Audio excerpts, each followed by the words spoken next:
जानता है वही बता सकता है कि अलख निरंजन क्या है, नहीं तो किसी के बस की बात नहीं है कि कोई अलख निरंजन को लख सके। जिसके नाम में ही अलख लिखा है, जिसका नाम ही अलख है, तो उसको लखोगे कैसे? तो साहिब कह रहे हैं वही लख पाएगा जिस पर दया गुरु की होगी। तो कहते हैं मैं तो लखा तीन लोक में और तू क्यों कहे अलख। मैंने तो तीन लोक में तुझे ही तुझे देखा है, हर रूप में तू बैठा हुआ है। चींटी में चींटी बन बैठा, हाथी में बना हाथी तू, हर जगह तू ही दिखाई दे रहा है। और तू कह रहा है मैं अलख हूं, मुझे कोई लख नहीं सकता। अज्ञानी नहीं लग सकता, ज्ञानी अच्छे से जब समझ सकता है।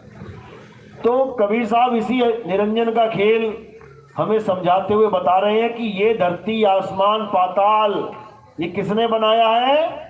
अलख निरंजन ने बनाया है। तुम्हें इस दुनिया में क्यों पैदा किया है? क्या कारण है तुम्हारा दुनिया में आने का? तुम्हें पैदा किया है तुम्हारा नाश करने के लिए। जैसे किसान क्या पैदा करता है खेतों में? फसल पैदा करता है। क्यों करता है? खाने के लिए। इसी प्रकार इस संसार में इतने जीव क्यों पैदा हो रहे हैं? खाने के लिए। सबको अलख निरंजन खाता है। क्या कारण है तुम्हारा दुनिया में आने का? तुम्हें पैदा किया है तुम्हारा नाश करने के लिए। जैसे किसान क्या पैदा करता है खेतों में? फसल पैदा करता है। क्यों करता है? खाने के लिए। इसी प्रकार इस संसार में इतने जीव क्यों पैदा हो रहे हैं? खाने के लिए। सबको अलख निरंजन खाता है। देख लो, चूहे को बिल्ली खा रही है, बिल्ली को कुत्ता, कुत्ते को बाघ खा रहा है, बाघ को शेर, शेर को छोटे छोटे कीड़े खा रहे हैं, कीड़े को पक्षी खा रहे हैं, पक्षी को कोई और खा रहा है। एक दूसरे को खाने में ही लगे हैं सारे। और खा कौन रहा है? ये निरंजन ही खा रहा है, रूप बदल बदल के। क्योंकि इसका अपना कोई एक रूप नहीं है, ये सारे रूपों में विद्यमान है। किसी को नहीं बख्श रहा, ये सबको मार के खा रहा है। तो कह रहे हैं अलख निरंजन के बारे में, कह रहे हैं देव निरंजन सकल शरीरा, तामे भ्रम भ्रम रहल कबीरा। यानी ये देव निरंजन हर रूप में किसी ना किसी को खा रहा है, सबको खा रहा है ये। अब कोई कहेगा चलो ठीक है, जानवर तो जानवर को खा रहे हैं, आदमी को कौन खा रहा है? आदमी को कौन खा रहा है? खा रहा है कोई कि नहीं? आदमी को भी खा रहा है, लेकिन दिखाई नहीं दे रहा। दिखाई कब देगा? जब अर्जुन की तरह देखोगे। जब विराट रूप दिखाया गया, कृष्ण जी ने दिखाया विराट रूप, तब क्या दिखाई दिया अर्जुन को? बहुत बड़े बड़े बड़े शरीर खड़े हो गए सामने, हजारों आंखें, हजारों चेहरे, हजारों हाथ पैर, इतने हजारों लाखों लोग खड़े हो गए सामने। फिर क्या हुआ? फिर बड़े बड़े मुंह खुलने लगे, और उन मुंह में कौन जाने लगा? इस संसार के सारे इंसान, सारे लोग उस मुंह में जाने लगे। अर्जुन थरथरा के कांपने लगा। क्या बोलता है? महाराज ये सारी दुनिया का नाश आप कर रहे हो, ये सारे इंसानों को आप खा रहे हो, आप कौन हो? तो वो क्या बोला कि हे अर्जुन, मैं इस सारे संसार का नाश करने वाला काल हूं। मैं काल हूं, यानी मैं निरंजन हूं। मुझे गलती से भी कृष्ण मत समझ लेना। यहां तक कि अर्जुन ने माफी मांगी।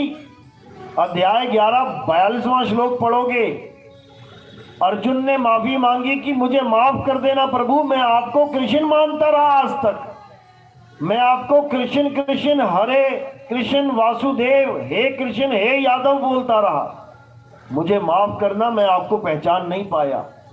अर्जुन ने जान छुड़ाई माफी मांगने के बाद कि गलती से मैं आपको कृष्ण समझता रहा। कौन था वो?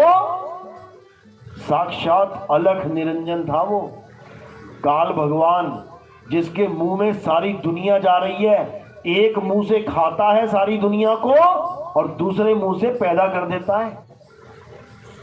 ऐसा भयानक रूप है इसका।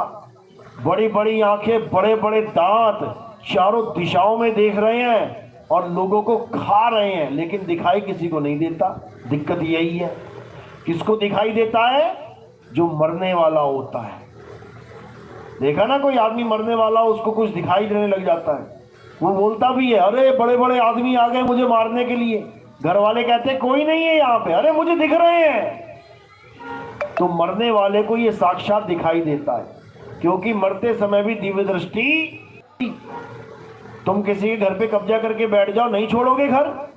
जब पुलिस वाले आएंगे ना, कोर्ट का ऑर्डर आएगा, लठ लेके आएंगे डंडे मारते हुए, तब भागोगे वहां से। इसी प्रकार ये जीव अपना शरीर नहीं छोड़ता जल्दी। कब छोड़ता है? जब काल भगवान सामने आ जाता है, फिर डर के मारे भागता है, लेकिन पकड़ा जाता है। भागेगा कहां बेचारा? इस 3 लोक में भागने के लिए जगह ही नहीं है कहीं।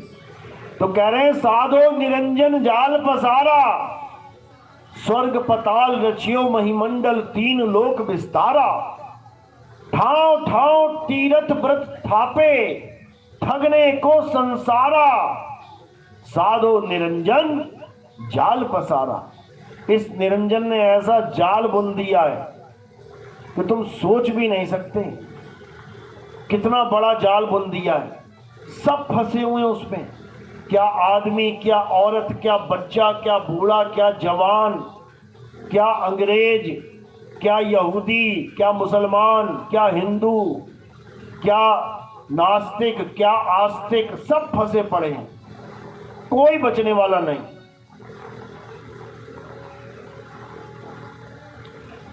लेकिन फिर भी कबीर साहब समझाते हैं, इतना बड़ा जाल है फिर भी तुम बच सकते हो। कैसे बचोगे?